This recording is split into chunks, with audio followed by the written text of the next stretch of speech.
Sa wakas ay nakarating rin tayo sa Kathmandu, Nepal. Mula sa airport, 45 minuto pa ang aming biyahe papuntang Bhaktapur, Durbar Square.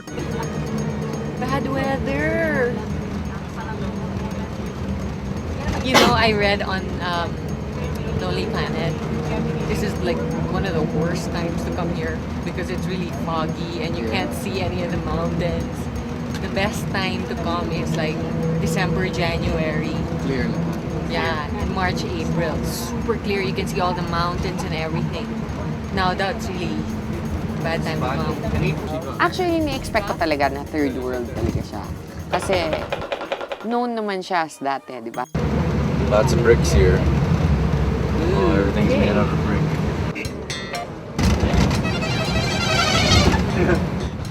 O Troy, hindi lang salita ang naiiba dito, pati busina.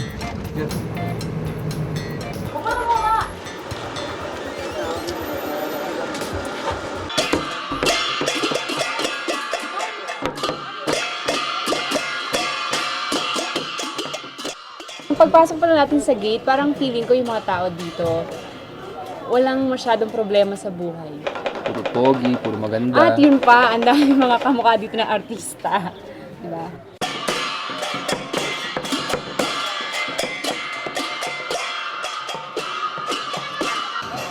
Oh, nice! Welcome to Durbar Square, Bhaktapur, Nepal!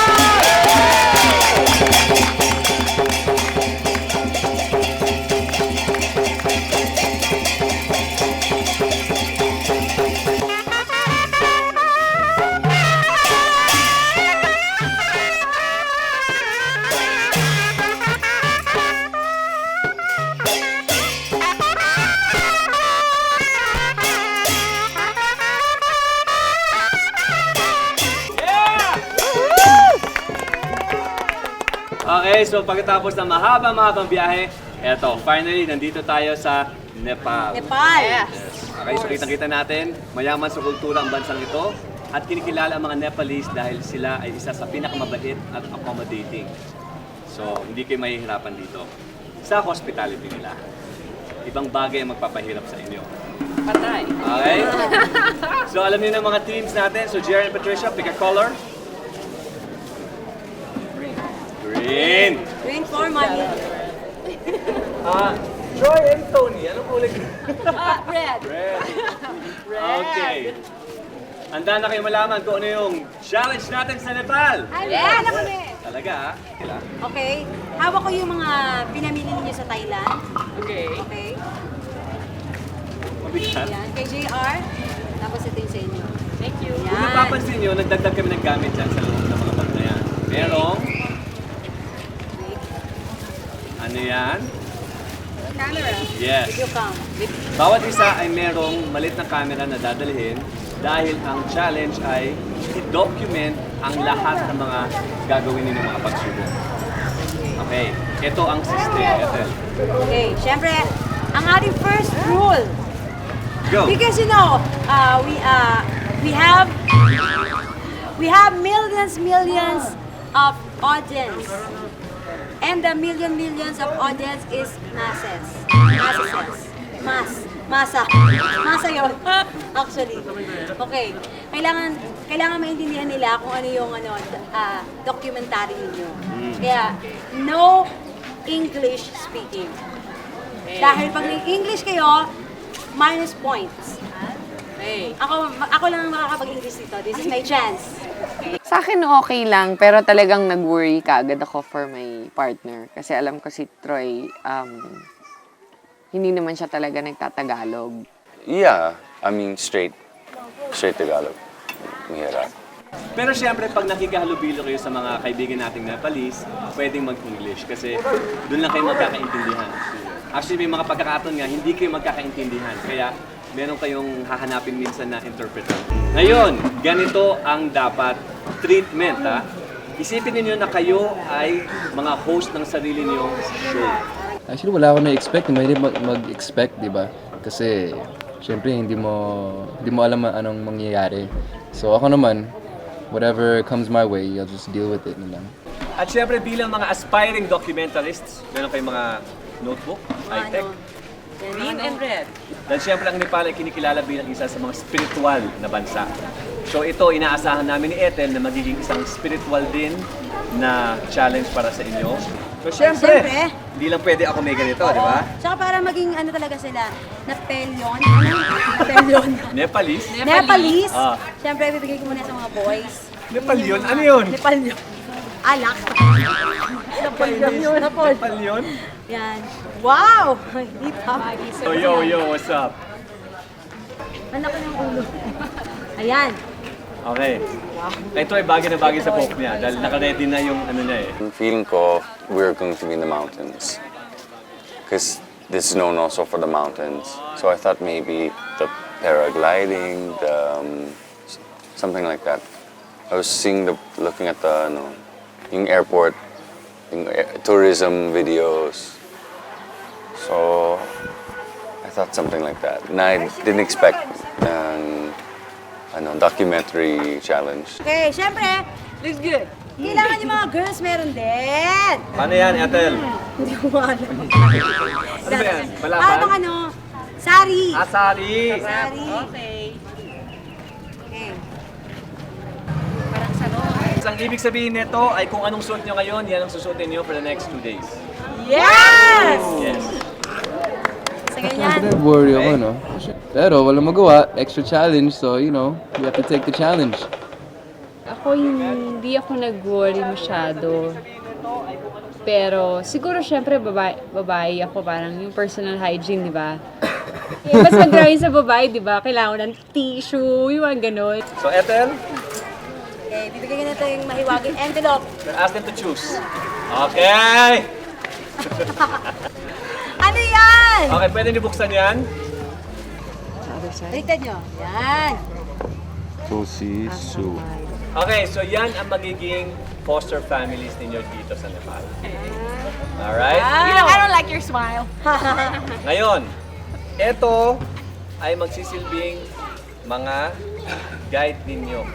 Nakasulat dito ang itinerary ninyo. Huwag na huwag ninyong walain ito. Dahil ito ang magiging basihan whether nagawa ninyo yung challenge or not. Sa mga mauuhaw, abay, kailangan pumunta kayo dito, hanapin nyo kami ni Ethel, at magbigay ng isang pirasong informasyon tungkol sa mga kaibigan nating Nepalese. Halimbawa, bakit yung iba maraming hikaw? Anong ibig sabihin nun? O bakit yung iba may mga Tattoo. anong kahulugan nun? Wow! Ito yung medyo susubok sa inyong katatagan. Ang mga pamilya ninyo, once a day lang kumakain. Oo. Sa loob ng 1 hour or less, yan, or kulang-kulang isang oras, kailangan mahanap ninyo yung mga family na nasa picture na yan. And then, kailangan yung bumalik dito. Kasama ang 2 miyembro. Yes, ang flag, iiwan nyo doon sa location. Yan ang magiging tanda na nahanap nyo ang tamang bahay at nadala nyo ang 2 sa mga miyembro. Anytime you ready? Any questions? Wala? Good luck sa inyo. Hanapin ang pamilya at balik within 1 hour. Go! Go! Go, go, go, go, go! Actually, paglabas pa lang namin, paglabas namin from dun sa guest house, may namit nga kami, yung 2 batang babae. And then, nung nag-start na, biglang sabi nila, hanapin daw. So, unang pumasok sa isip namin, tanongin yung 2 batang babae. So, yung 2 batang babae, hindi nila kilala, pero sinamahan nila kami dun sa, doon. At nagkataon naman, kilala rin pala yung pamilya. Yung picture, pangalawang taong tinanong namin, kilala na kagad eh. Tapos, ang bait pa niya dahil dinala niya talaga kami dito. As in, sinamahan kami.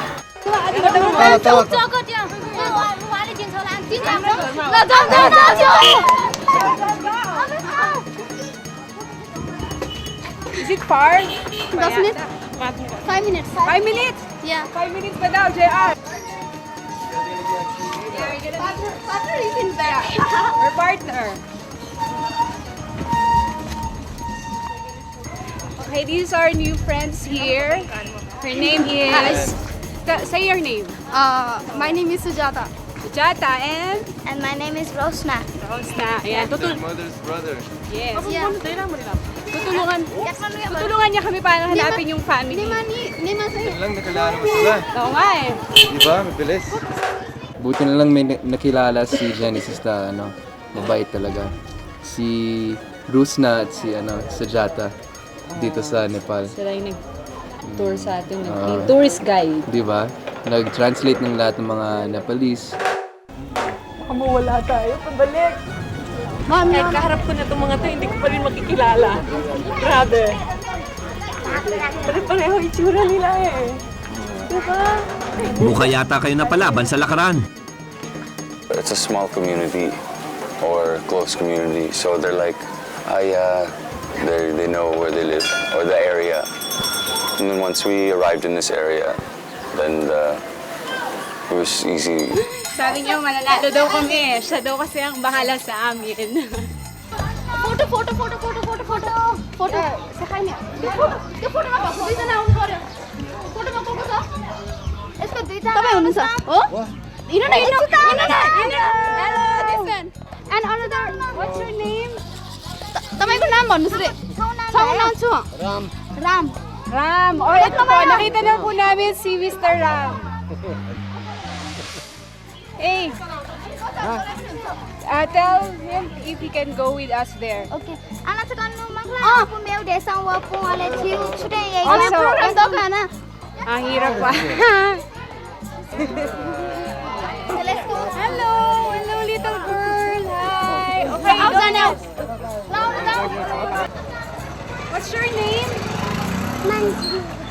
Ah. Kunwari ka pa, Jen. Hindi mo naman naintindihan. Si Moju ba yun? Monju. Yung maliit na 6 years old. Monju?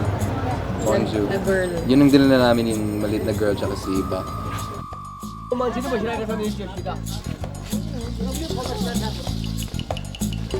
छोटा है तुम फोटो ताजु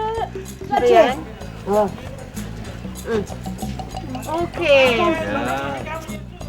Oh, simulan ng pagpapakilala sa inyong sarili. Okay. Hi. Hello. Hi, tayo ba dyan? How are you? Hello. Hello.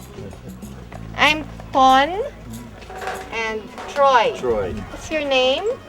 Naam kya Tulsi Swal. You come with us there, okay? And, where do you live? Here? Yes. This house? Here? Can we sleep here? Okay? Yes. Challengers, may dapat muna kayong gawin bago ang lahat.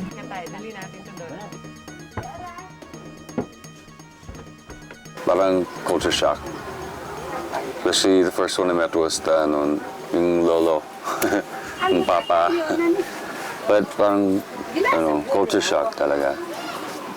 So, and then I thought the whole house was theirs.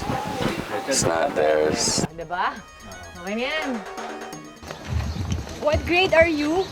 Guli class na no? Here is the identity card. UKG. What's that? Upper kid group. Kid group. Ayan, nasaan? Kindergarten po siya pala. Kindergarten. Okay, let's wait for JR. Dahil si JR. Wow! Ito na, nandiyan kasama namin yung tatay niya. Very good, very good. So kayo ang unang dumating, very good. What's your name? Nanga. Nangra. Kanchi. Kanchi. Pradhan. Kanchi Pradhan. Kanchi Pradhan. Just trying to communicate. That was the first thing. Could we communicate? And then we're using the kids, because the kids are going to school. The neighbor kids were coming over, and one little boy helped us. He could speak English. Asmaya. Ama Asmaya. Yo Tulsi Bazu Sasubu. Sasubu ni ke? I don't understand. He liked what dance. Okay. That's his wife. Yes. That's his wife. Yes. When did she die? She was not die. Not die. Where is she? She's going out. So she will come back today. Okay. Akala ko namatay na. Hello. Kaya tinitignan niya yung litrato. Okay. Where did she go? I don't know. I asked her last time. Chibra. Hindi ang tawag dito. Pinitig. Chibra. You can eat that. Ito. You can eat also. Meat खोला छ नि You can eat. Yeah? You can eat. Right. No? Yes. No cook? अलिकति खाऊ No, it's not having cook. It's like it's this type. You can eat. Not like this now? Yes, so this type.